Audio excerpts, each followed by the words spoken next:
Hi, it's Patrick Hutzel from Intensive Care at Home, where we provide tailor-made solutions for long-term ventilated adults and children with tracheostomies by improving their quality of life, and where we also provide tailor-made solutions to hospitals and intensive care units to save money and resources whilst providing quality care.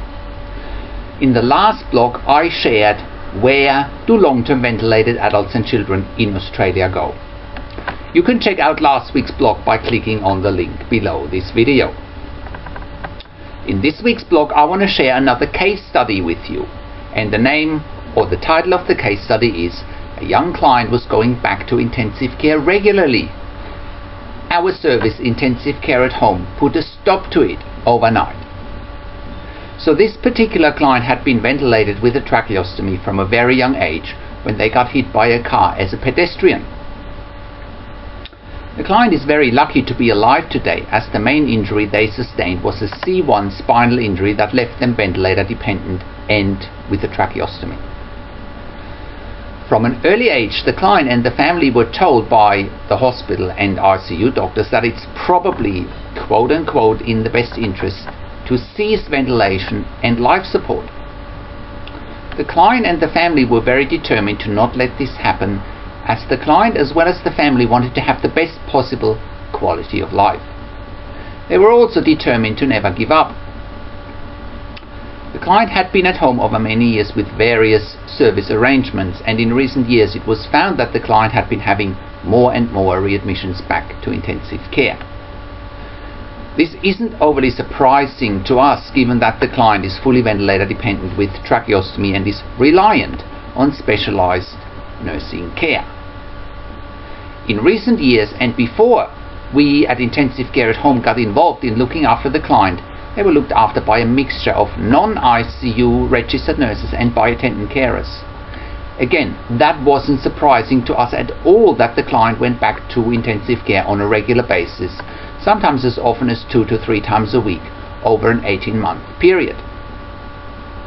The quality of life, as well as the physical, mental, as well as emotional well-being of the client and their family was at stake, not even mentioning the risk they were exposed to by being in such a high-risk environment like intensive care, and also exposed to readmissions back to intensive care due to the non-skilled workforce the client was exposed to before Intensive Care at Home was providing care to the client and put a stop to their readmissions as soon as we started working with them.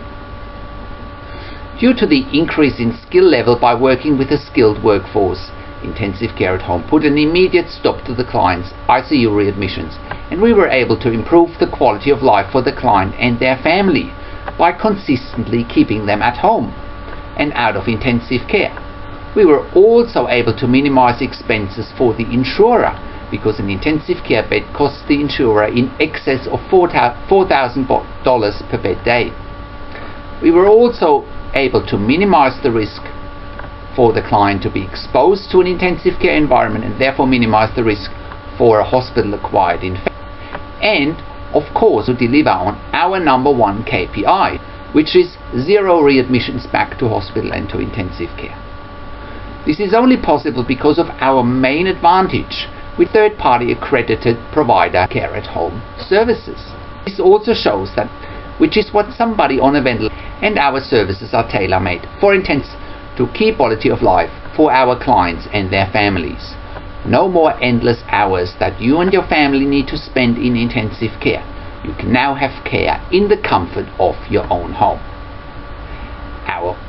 Our services are also tailor-made for health services funding agencies such as Departments of Health, the DVA, the TAC, etc., as well as private health funds, because we can reduce the cost to around 50% of the 5 to 6 hour we can reduce the cost to around 10% of the 5 to 6 ventilated adults and ventilate an unskilled workforce, or would you leave your patients with tracheostomies in intensive care? Just contact me on 041 094 intensive care 41 094 2230, or you can email me Patrick Patrik @intcom.au. So thank you for tuning into this week's blog, and I'll see you again next. Take care.